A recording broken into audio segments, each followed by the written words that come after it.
안녕하세요, 길입니다. 오늘은 ENTP 유형에 대해서 말씀드리려고 하는데요. 이 사람은 지난 시간에 했던 ISTJ 유형과는 여러모로 아주 다른 스타일이죠. 거의 정반대쪽에 가깝습니다. ENTP는 MBTI 4가지 종족 중에서 NT그룹에 속하는 유형입니다. 데이비드 컬씨는 이 NT그룹을 프로메테우스 기질을 갖고 있는 사람들이라고 했어요. 인류에게 불을 전달해 주었다는 바로 그 프로메테우스 신화 이야기입니다. 그래서 이 사람들은 뭔가 새로운 것, 기존에 없던 걸 발견하거나 발명하거나 이런 거에 아주 관심이 많아요. 그래서 그걸 통해 세상을 바꾸고 싶어하는 그런 면이 있습니다. NT족에는 NTIP, INTIP, NTJ, INTJ 이렇게 4유형이 있는데요. 이 유형들이 미묘하게 달라요. 신화에서 불을 인류에게 전달해 주었다고 했죠. 그런데 이 불이 사실은 신들의 세계에서 훔친 겁니다. 그렇죠. 신들에게서 훔쳐서 인간한테 주는 겁니다. 바로 이 훔치는 거에 좀 더 강조점이 있는 사람들이 NTIP, INTIP이고요. 인간에게 전달하는 거에 좀 더 강조점이 있는 사람들이 NTJ, INTJ라고 보면 됩니다. 이게 무슨 얘기냐면요. NTIP, INTIP 이 사람들은 무언가를 알아내거나 찾아내는 거에 엄청 관심이 많아요. 궁금한 거 못 참는 사람들 있죠? 보통 N유형이 그런 사람들인데 이 사람들은 N유형 중에서도 이런 기질이 가장 강한 편이라고 할 수 있어요. 뭐 하나 꽂히면 수단과 방법을 안 가리고 궁금증이 풀릴 때까지 파고들곤 합니다. 일종의 오덕 기질이라고 할 수 있는데 심한 경우 살짝 놀기까지 느껴지기도 하죠. 그만큼 호기심이 강하다는 거예요. 그런데 일단 그 호기심이 충족이 되면 태도가 확 바뀌죠. 왜 한 끼 굶었을 때 밥을 보면 정신없이 달려들잖아요. 근데 배가 어느 정도 차면 바로 숟가락 놓죠. 그런 거 비슷한 거예요. 이렇게 이 사람들은 자기가 궁금한 걸 알아내고 나면 더 이상 손을 안 대고 물러나는 경우가 많습니다. 그 알아낸 것 갖고 무언가를 할 수도 있잖아요. 근데 이상하게도 NTIP, INTIP은 그걸 갖고 뭔가를 하려는 데에는 별로 시간을 투자하지 않는 편이에요. NTJ, INTJ 이 사람들은 반대입니다. 오히려 이 부분에 시간을 집중적으로 쏟는 경우가 많아요. 새롭게 알게 된 아이디어나 지식으로 엄밀한 이론을 만들어내거나 사업을 벌이거나 이렇게 하죠. 아는 것도 중요하지만 그것 갖고 뭘 하는 게 더 중요한 거죠. 이게 차이라는 거예요.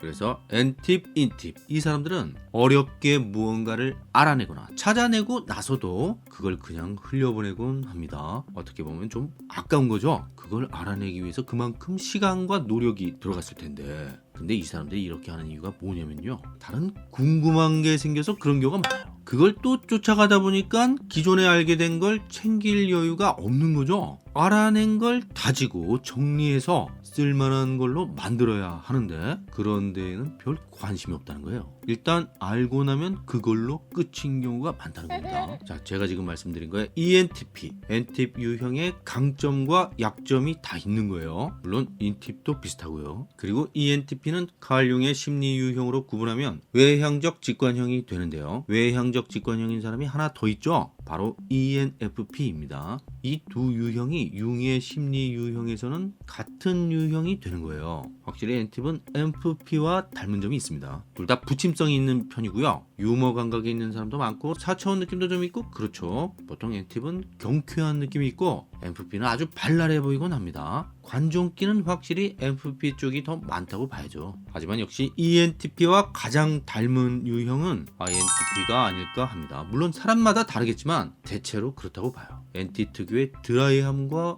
외골수적 기질을 공유하는 사람들이죠. N 유형은 확실히 NT와 NF로 구분해서 볼 때 좀 더 그 특징이 선명해 보이는 것 같아요. ENTP는 NT답게 문과, 이과 중에서 주로 이과적 성향을 보이는데요. 그래서 과학이나 기술 이런 쪽에 관심이 많은 편이에요. 흥미로만 보면 과학자나 엔지니어가 잘 맞아요. 하지만 깝깝한 걸 싫어하고 다방면에 관심이 많기 때문에 잘 안 맞는 면도 있습니다. 그리고 NTP 중에 말을 잘하는 사람들이 많죠. 그래서 말로 먹고 사는 직업도 괜찮아요. 강사나 개그맨 이런 쪽도 좋고 법 쪽이나 정치 쪽에도 꽤 잘 맞는 편이에요. 말싸움에 능한 면이 있거든요. 이 사람들은 거침없이 자기 개성을 드러내는 스타일이라 신중함과 인내력이 요구되는 업무와는 별로 안 맞는 편입니다. 대표적인 생캐 중에 하나라고 할 수 있어요. 아까 NTIP과 INTIP이 불을 훔치는 사람들이라고 했잖아요. 이걸 누구한테서 훔친다고 했어요? 신들한테서 훔치는 거죠? 그럼 신들이 어떻게 할까요? 이놈 봐라 하겠죠? 찍히는 거예요.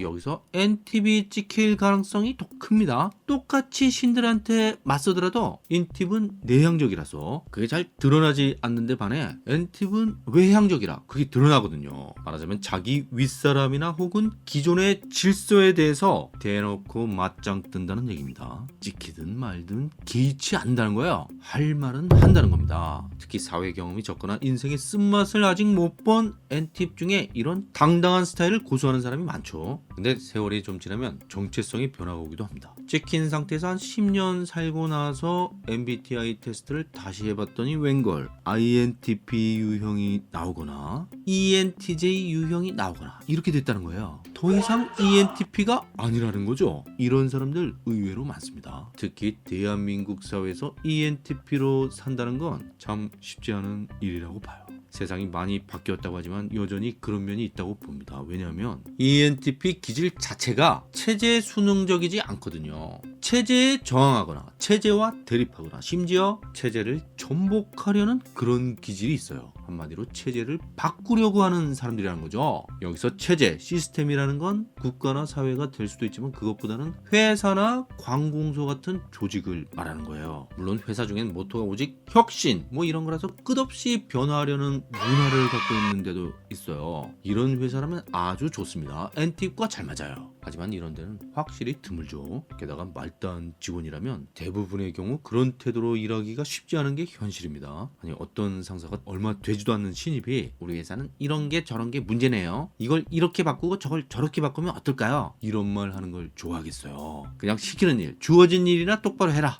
그러지. 그렇죠. 그래서 혹시 사회생활을 아직 시작하지 않은 젊은 ENTP 분들이 있다면 자신의 스타일, 성향에 대해서 깊이 고민하는 시간을 가져보는 것을 권해드립니다. 물론 다른 유형도 그렇게 하면 좋겠지만 특히 ENTP가 그래요. 좀 일반적이지 않은 면이 있는 거죠. 왜냐하면 대부분의 회사는 신입한테 주어진 일을 정확하게 하는 걸 요구하는데 그 주어진 일이라는 게 범위가 협소하고 작은 규모인 경우가 많아요. 이게 N팁하고는 잘 안 맞는 겁니다. N팁은 시야가 아주 넓을 뿐 아니라 매우 유연하기까지 한 장점을 갖고 있는데 이 장점이 신입 시절엔 오히려 단점으로 작용할 가능성이 크다는 거예요. 왜냐하면 대부분의 사람들은 자기 업무에 다른 사람이 개입하는 걸 좋아하지 않거든요. 그게 상사라도 싫은데 이제 갓 입사한 새파란 신입이 나하고 관련된 일을 두고 이건 어떻고 저건 어떻고 하잖아요. 바로 찍힌다는 겁니다.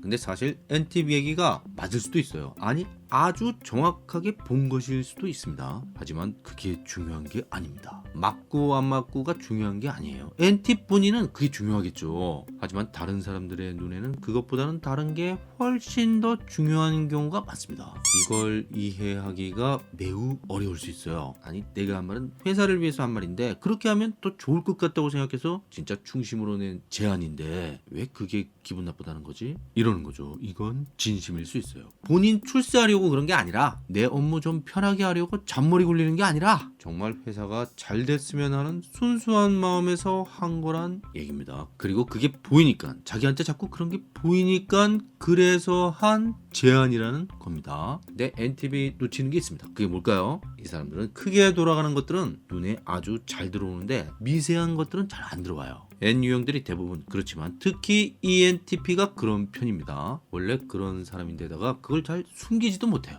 겉으로 다 드러나죠. 작은 부분을 잘 보지 못할 뿐 아니라 설사 본다고 해도 별로 중요하게 생각하지 않는 사람들이 ENTP 중에서 아주 많아요. 좋게 말하면 스케일이 좀 있는 거고요. 다르게 말하면 디테일이 약한 겁니다. 이 사람들은 너무 큰 그림에 집중하다가 아주 기본적인 걸 놓칠 수 있어요. 예를 들면 에티켓, 예절 같은 겁니다. 이게 의외로 아주 중요하거든요. 보통 신입은 태도, 좀 지나면 능력, 팀장급 이상은 리더십을 본다고 하잖아요. 평가 기준이 다르다는 거예요. 그래서 처음부터 팀장급으로 입사했다면 크게 문제가 안 될 수도 있습니다. 근데 만약 신입이라면 아무리 능력이 뛰어나도 태도가 불량하면 인정받기 어려워요. 리더십 따위는 아무 쓸데없는 경우가 많고요. 신입은 그렇다는 거죠. 그 친구 싸가지 없네. 이런 소리 듣기 시작하면 사회생활 힘들어지는 겁니다. 여기서 결정적인 건 작은 실수를 하는 거예요. 사실 예절 같은 건 꼭 집어서 뭐라고 할 수 없는 경우도 많잖아요. 근데 업무에서 하는 실수는 그게 아무리 사소한 거라고 해도 바로 약점 잡히는 겁니다.